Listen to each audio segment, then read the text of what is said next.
Hello, friends. Today I'm going to tell you a story. One I hope you never find yourself living through, but will enjoy hearing nonetheless. Let's jump right into it. The city was gray and wet, the kind of day that soaks through all of your clothes and seeps into your bones. It was also the day that Catherine was moving into her new apartment. She pulled open the door to the second-floor flat and sighed. The place was huge, too big even. But cheap rent was hard to come by in Manhattan. So she wasn't complaining. There was just one problem. She couldn't afford to furnish it. A few days later, walking home from a long shift at the hospital, Catherine spotted a group of men lugging boxes into the apartment across the hall. Good-looking guys, she thought, smiling. Maybe if she made friends with them, they could help her move in some furniture. Maybe I could move in some furniture myself, she added with a wink. Catherine knew she was being ridiculous, but she was lonely and bored, and the idea of having some fun was certainly appealing. So that's how it started. Catherine began leaving the apartment every evening and spending hours waiting outside her crush's apartment building, hoping to catch him or one of his friends coming home. Sometimes she would try the door and sneak into the lobby of the building. If she was lucky, she might steal a kiss or two off of James or one of his roommates. Other nights, she'd settle for just waiting in the stairwell, fantasizing as she heard their footsteps echoing above her head. Meanwhile, in the apartment, James and his roommates were beginning to get creeped out. Who was this girl who kept showing up at their door? What did she want? They had never even invited her in.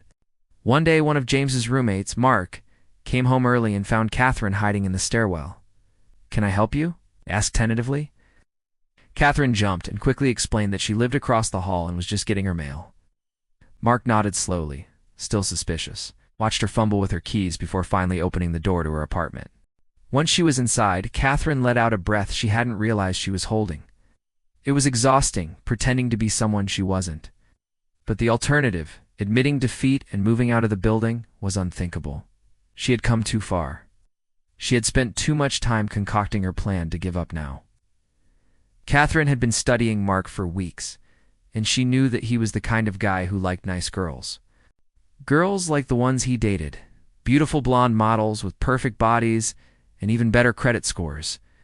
Girls like that didn't hang around in stairwells waiting for him to come home. Catherine knew that she was nothing special. Her beauty was average at best, and her finances were a disaster. So she had to work harder to stand out. As the days passed, Catherine grew more desperate. She tried throwing herself at Mark, but he resisted her advances, focusing on his work or hanging out with friends whenever Catherine was around. Once when she cornered him in the stairwell and asked him why he wouldn't date her, Mark simply told her that he needed someone who made him laugh.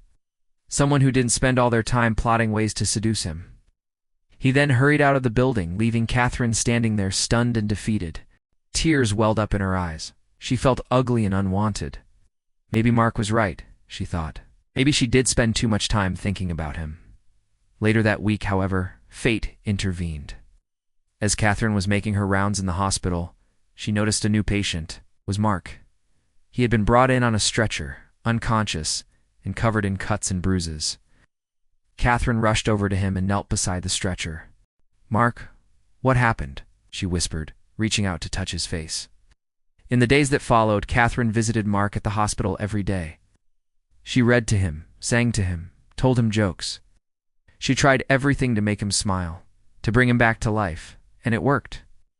One afternoon, when Catherine was reading Mark his favorite book, he suddenly looked up at her and grinned. "Thank you," he said. "This means more to me than you'll ever know." Catherine blushed and quickly hid her face behind the book. After Mark was discharged from the hospital, Catherine continued to visit him at home. She helped him with his rehabilitation and encouraged him to take things slowly. As the weeks passed, Mark began to heal, both physically and emotionally. He started to laugh again and even began dating again, this time with Catherine by his side. One day, while visiting Mark, Catherine finally admitted her feelings for him. She told him how she had moved into the building just to be near him, how she had spent months stalking him, waiting for him to notice her. When she finished speaking, she braced herself for rejection, but it never came. Instead, Mark took her hand and said, "I know," he confessed. "I've known for a long time." Catherine stared at him in shock. "What do you mean?" she asked. Mark smiled and leaned closer. "I knew you were stalking me," he said softly. Catherine gasped, and I liked it. Catherine gasped and pulled away. You did, she whispered. Of course, Mark replied.